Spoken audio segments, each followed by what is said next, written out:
the internet community where our target market resides. They're more and more going to websites and news places rather than picking up paper pamphlets and things like that.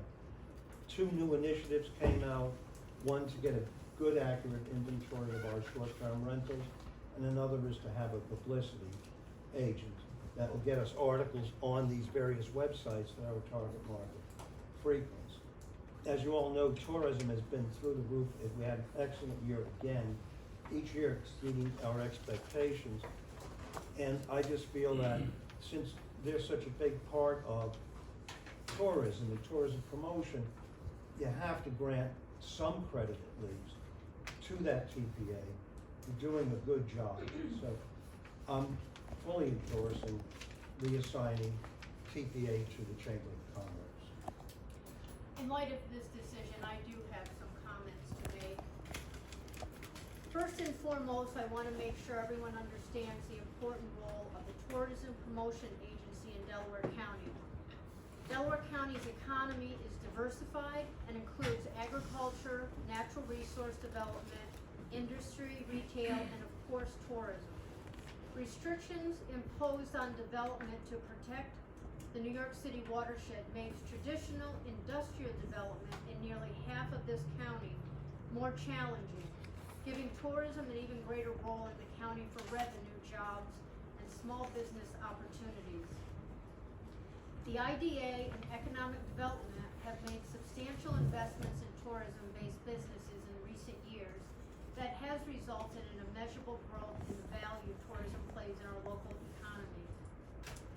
This board supported these efforts when we passed the bed tax a few years ago, allowing for those funds to be used for new investments in economic development and tourism throughout Delaware County. The infusion of these dollars, along with the popularity of Airbnb and other vacation rental sites, made the role of the county TPA even more important to encourage visitors to come here versus other upstate destinations. For many years, the TPA was actually a staff person hired by the chamber and paid for using the county allocation to the chamber. That local relationship was very successful as the individual staff person had direct contact with the County Economic Development Office, as well as the oversight committees and Board of Supervisors office. This allowed for coordination and a greater understanding of how the TPA was serving the county.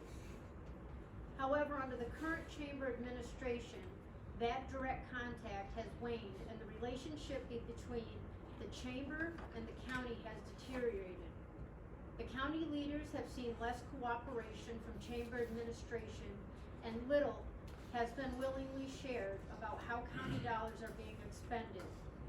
The county's Economic Development Oversight Committee has requested this information on several occasions, receiving unsatisfactory reports with little to no explanation or cooperation.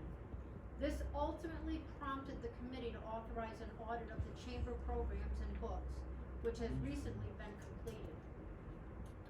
Over the past 2 years, Delaware County has attempted to create a working relationship with the current chamber president that would allow for candid conversations and an open dialogue regarding the chamber responsibilities and the county's expectations of our TPA. As a tourism promotion agency and the importance of tourism as part of our local economy, it was felt this relationship needed to have more transparency and oversight.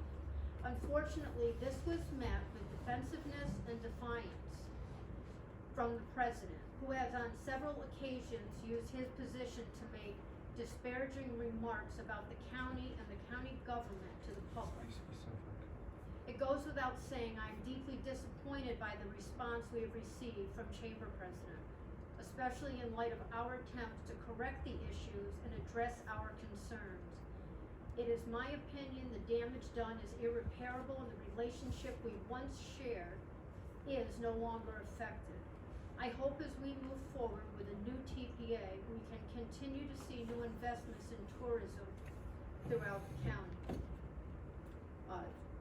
Because of this, I will be voting no to this resolution. Are there any other comments before we call the roll? Mr. Davis? most of mine, but, you know, I'm on the committee as well, and in February, I made the comment on the record, and started a lot of this by saying, there's no way that all the money given last year could have been spent with the governor's executive director saying you can't. There just simply was no way in my mind. So what I said was, I'd like to know what kind of money is left over, so we can claw that back through the contract that we have with you. And then the county can reappropriate that out to help the businesses right after COVID that are in desperate need of this. I spoke with Amy about our contract, had her look at it, make sure there's a clawback clause in it. There's no open dialogue in my mind, in my perception of this. There was no one sitting down saying, hey Pat, here's the books, we have 3 funds, there's $139,000 left over, here's how it's broke up, here's why it's here, and here's what we wanna do with it. That didn't happen. And that's what I would expect any committee, anyone we work with would do that from any supervisor that would ask that question on how tax dollars are being spent. We should have a very open relationship with everything, that's how we should do business, especially when we're the ones that are answering people for it. I wanna just remind us, yeah, at the end of this, you know, I was there last week at the meeting when Glenn read the audit report, we got to the end, there was $139,000 left over. Well, let's remember something, guys, that's what I was asking for in the first place. And the whole idea that I was asking it was so we could legally claw it back through the contract that we had, through a provision we put in there so we could reappropriate that. And instead, in my mind, we were stonewalled for about 8 to 9 months. And then when this audit got read, my statement, and I have the audit right here, because I actually made notes on it. My statement was, well, now wait a second, there was $139,000 left over. Did the chamber spend this money in the first 6 months of this year? Yes, we did. And you submitted it in financial reports? Yup. Well, I didn't know that. So, I don't do business like that, and I've been doing business for a long time, from the south to the north, and even outside of this country. And I'm not interested in doing business like that. That's my first problem. My second problem, my second issue is that we should never come in here and say we need to put an end to something without having a better option. And in going through this process, the silver lining is that we found out that there are other options. I have no problem telling all of you for 6 years, I've been on the record multiple times a year saying you do not have the right to give anyone this contract. It goes beyond the county's procurement policy. You don't have the right to hand over tax dollars without going out to RFP. It's beyond your county procurement policy. We all have them in every town. You don't have the right. And I was challenged every time, and I was told there's no other entity in this county that's capable of doing these services and providing this to the county. And for 6 years I was told this. Well, now as a result of this, I can tell you there's advertising firms in this county that are capable of doing this, and they really would look forward to working with the county on this, or any portion of it they could. And if we would ever put this out to RFP, we would know that. And that goes without saying, we should have done that.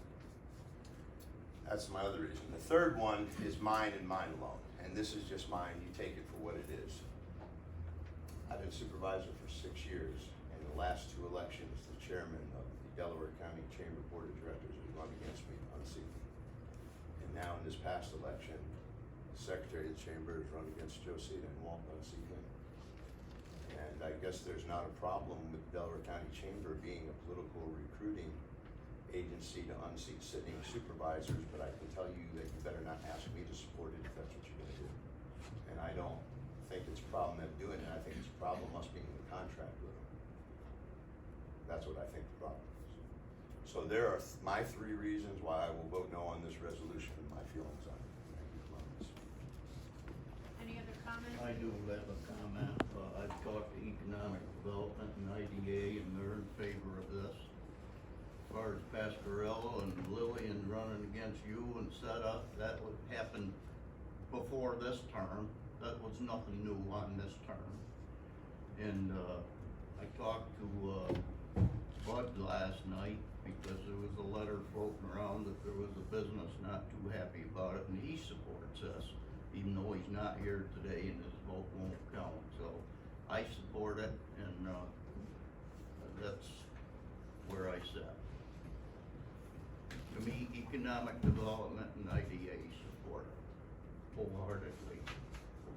Just 2 points to clear up. And first of all, according to Glenn Nealis, there are very strict requirements for who can and cannot be a TPA.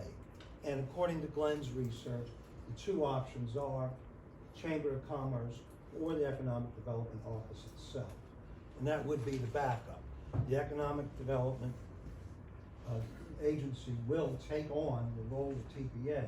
It's the only other option feel we have at this time to do that. So it'll be put into that office, which they'll handle it, but they're already overworked like every other agency during this tough time. The other thing is the Chamber does give regular reports. They lead the Economic Development Committee meetings.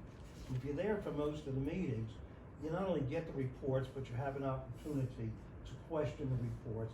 And I've always found it to be forthcoming. So I'll take responsibility as the Chairman of the Economic Development Committee for not bringing these reports to the committee as a whole. As I feel, as a member of the committee, that I'm well informed of where the money's going. A lot of the money we're talking about that's left over, it's not quite that simple. There are programs out there like the Film Commission, things that got stalled, that were funded. A lot of this funding, most of it now, comes directly from the Tourism Advisory Board.